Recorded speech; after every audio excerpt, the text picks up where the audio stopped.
देखिए इस पेपर को हल्के में लेने की गलती बिल्कुल भी मत करना। तो मैं गारंटी के साथ कह सकता हूं आपके 90% से ज्यादा पेपर यहीं से पूरा फंस जाएगा। ठीक है, तो जितने भी स्टूडेंट्स इस वीडियो को देख रहे हैं वो कृपया करके ध्यान से सुन लो। ये जो आपका हिंदी का पेपर है वो आपका 9 सितंबर को जो आपका हिंदी का पेपर होगा कक्षा 12वीं वालों का, ठीक है, उनके लिए बहुत ज़्यादा महत्वपूर्ण होने वाला है, बहुत बहुत बहुत इंपॉर्टेंट होने वाला है।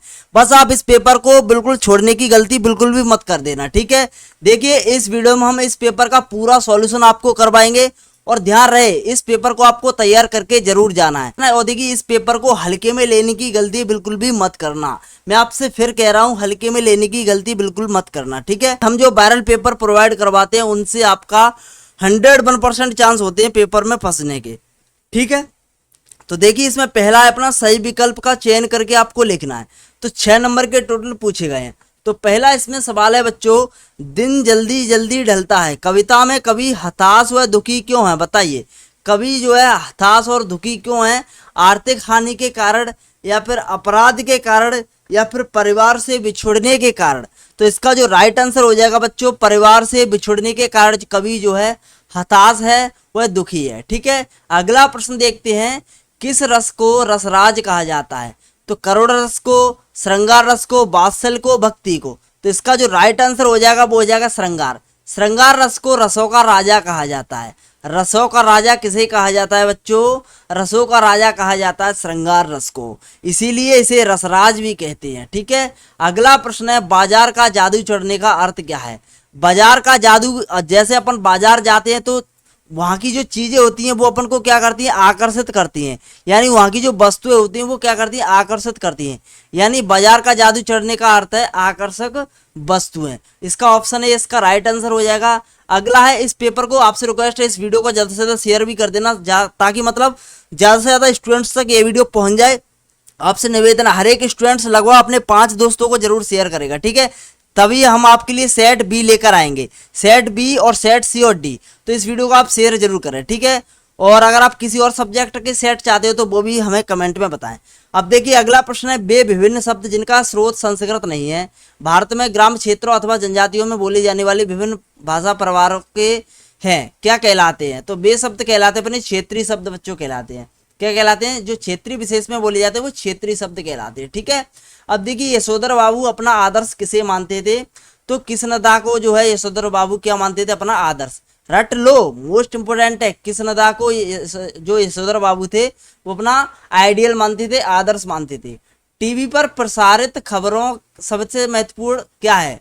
मतलब टीवी पर जो लाइव खबरें चलती हैं उसमें सबसे महत्वपूर्ण क्या होता है?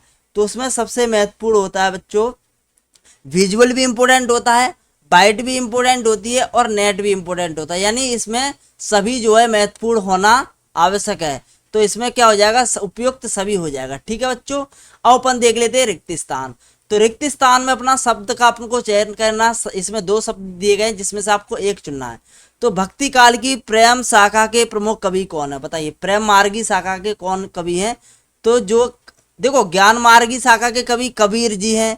ठीक है, और भक्ति के इसमें कबीर की मतलब जायसी में दोनों में से एक बताना है। तो कबीर तो ज्ञान के हैं, तो जायसी कौन हो जाएंगे? भक्ति के। तो प्रेम मार्गी शाखा के, भक्ति काल के प्रेम मार्गी शाखा के कौन है? प्रेम मार्ग के हैं जायसी, और ज्ञान मार्ग के हैं कबीर, ध्यान रखना है। ठीक है, तो इसका राइट आंसर हो जाएगा जायसी। अगला है, पतंग की पतली कमानी डॉट डॉट की बनी होती है, बताइए। तो बांस की बनी होती है, सभी को पता है बच्चों, बांस की, ना कि लोहे की। ठीक है, जो पतंग होती है उसमें जो पतली जो बांस की लकड़ी लगी होती है वही बांस की, इसमें राइट इसका आंसर हो जाएगा।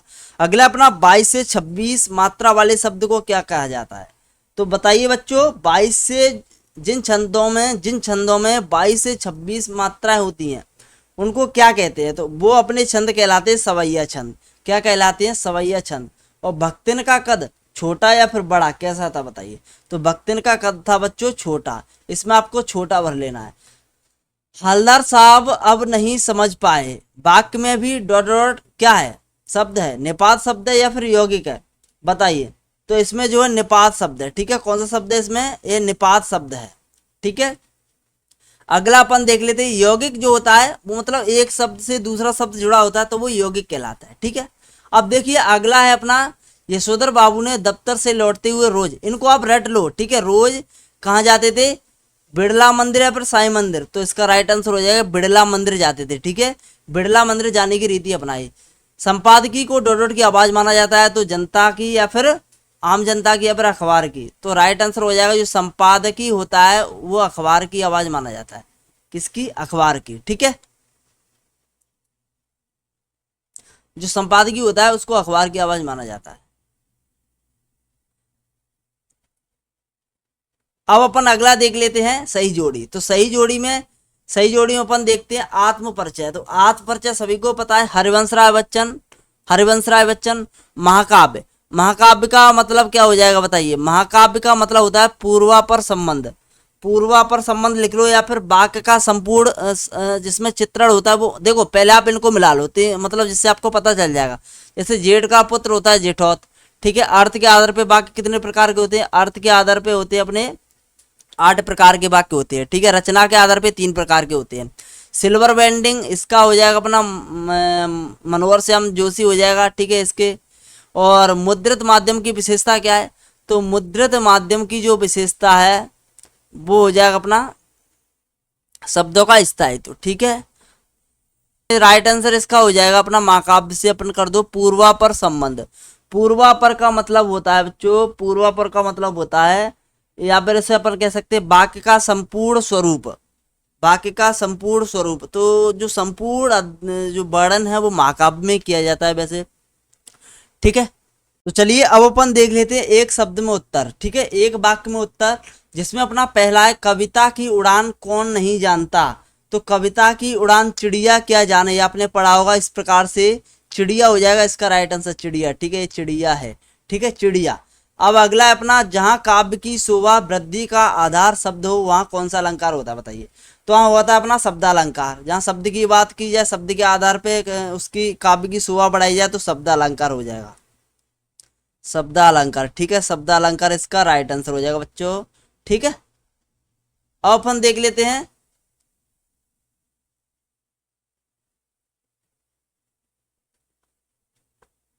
अब देखो अगला अपना प्रश्न है गन्ने के पके हुए गाढ़े रस को क्या कहा जाता है बताइए? तो गन्ना से क्या बनता है? राब भी बनती है, राब कह लो या फिर गुड़ कह लो, ठीक है। राब या गुड़, राब या सॉरी ऐसे नहीं, ये तो गुड़ अलग हो गया, ये वाला गुड़ है, ठीक है, ठीक है। अब देखिए चूरन बेचने का काम कौन करता था? चूरन बेचने का काम भगत जी करते थे, ठीक है। भगत जी क्या करते थे? चूरन बेचते थे, ठीक है। और 5 क्षेत्रीय शब्द लिखिए बच्चों। तो 5 क्षेत्रीय शब्द लिख लो। क्षेत्रीय में जो बोले जाते खटिया, डिबिया, पगड़ी, लोटा, झाड़ू, 5 ऐसे शब्द आप लिख सकते हो, ठीक है। मतलब जो आपके गली मोहल्ले में बोले जाते हैं वो अपने क्षेत्रीय शब्द होते हैं। अगला अपना कृष्णदा यशोधर को क्या कहकर बुलाते थे बताइए? जो कृष्णदा थे वो यशोधर बाबू को क्या कहकर बुलाते थे? तो भाऊ बोई बोलते थे, कबू कबू भाऊ, क्या बोल के भाऊ कह के बुलाते थे, भाऊ। या यशोधर भी बोल देते, भाऊ या यशोधर। यशोधर तो इसमें लिखाई है तो अपन इसमें लिख देंगे भाऊ, क्या भाऊ कह के बुलाते थे। डेडलाइन, डेडलाइन किसे कहते हैं? तो किसी समाचार को प्राप्त करने या प्रकाशित करने की अंतिम समय सीमा को डेडलाइन कहते हैं। जो कोई समाचार होता है उसको जो प्रकाशित अपन करते हैं तो उसकी जो अंतिम डेडलाइन अंतिम जो सीमा होती है उसी को डेडलाइन कहते हैं, ठीक है। जैसे इस वीडियो की डेडलाइन लास्ट में है, तो मतलब जो लास्ट का जो मतलब समाचार होता है उसको प्रकाशित करने की जो अंतिम समय सीमा होती है उसी को डेडलाइन कहते हैं, ठीक है। अगला अपना सत्य, सत्य में अपन का चयन करना है। सीधी बात भाषा के चक्कर में टेढ़ी फंस गई, तो ये अपना बिल्कुल सत्य है। अगला अपना दुर्मिल सवैया छंद का चंद्रकला है, बिल्कुल इसका दुर्मिल सवैया का दूसरा नाम चंद्रकला है, बिल्कुल सही है। इस जितने भी हम आपको बता रहे हैं बहुत ज्यादा इंपॉर्टेंट है, छोड़ने की कोशिश बिल्कुल भी मत कर देना, ठीक है। भक्तिन का जीवन संघर्षशील रहा है बताइए? सत्य है, भक्तिन का जीवन बहुत ही संघर्षशील रहा है, बिल्कुल सत्य बात है। लोकोक्ति को कहावत भी कहते हैं, बिल्कुल लोकोक्ति को कहावत भी कहते हैं, बिल्कुल सही है। लोकोक्ति जो होती है इसको अपन कहावत भी बोलते हैं। मनोहर श्याम जोशी को साहित्य अकादमी पुरस्कार से सम्मानित किया गया है। तो जो मनोहर श्याम जोशी है उनको साहित्य अकादमी पुरस्कार से सम्मानित किया गया, बिल्कुल सत्य बात है ये भी। और कैमरे के सामने बैठे बाइज के साथ साथ जो दर्शकों को भी रुलाने की कोशिश होती है, बिल्कुल सत्य है भी। तो इसमें जितने भी हैं वो अपने सभी सत्य हैं, ठीक है। तो याद कर लेना।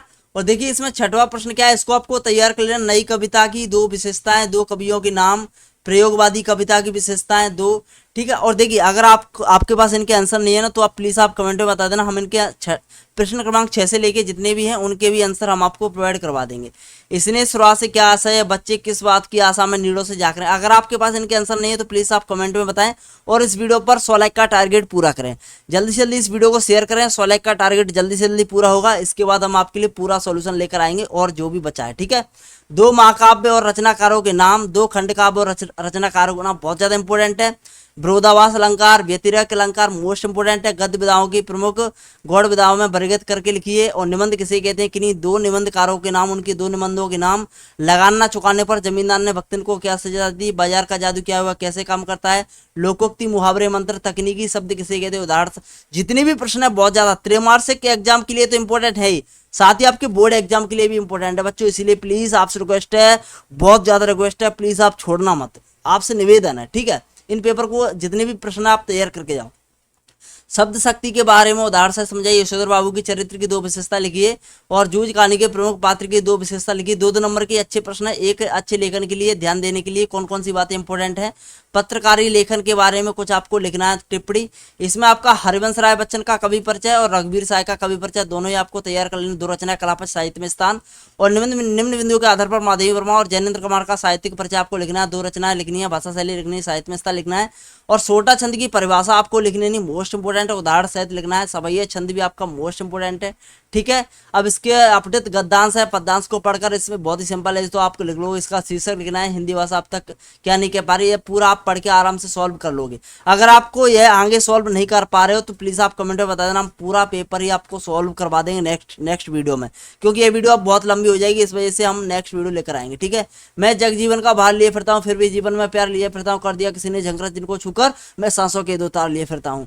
कविता एक बहुत ज्यादा इंपॉर्टेंट है, दोनों इंपॉर्टेंट है, दोनों ही पदांश आपको तैयार करके जाने हैं और एक गद्यांश भी आपको तैयार करके जाने हैं। दोनों ही गद्यांश बहुत ज्यादा इंपॉर्टेंट है, बोर्ड एग्जाम के लिए भी, त्रैमासिक एग्जाम के लिए। यानी 9 सितंबर में इसमें से आपका बहुत ज्यादा पूछा जाने वाला है। अभी तो आपका सेट बी सी डी रह गया, यानी 3 सेट और रह गए हैं। अगर आपने चारों सेट कर लिए ना तो गारंटी के साथ बोल सकते हो 90% से ज्यादा पेपर फंस जाएगा। ठीक है, लगभग आपका 100% ही पेपर फंसने के पूरे चांस है। ठीक है, इसमें आपको देखो, इसमें मैं आपको निबंध बता देता हूँ। एक तो आपका नारी का निबंध याद कर लो, ठीक है, नारी सम्मान का। और दूसरा आप पर्यावरण प्रदूषण का याद कर लो, ठीक है, पर्यावरण प्रदूषण का। ये 2 निबंध आप पहले याद करो। ठीक है, देन उसके बाद मैं आपको फिर और बता दूंगा, उनको भी आप याद कर सकते हो। ठीक है, तो धन्यवाद दोस्तों, take care, bye bye. Video अच्छी लगी तो प्लीज लाइक कर दे, अगर आप चैनल पर नए हो तो प्लीज चैनल को सब्सक्राइब करते हैं। धन्यवाद।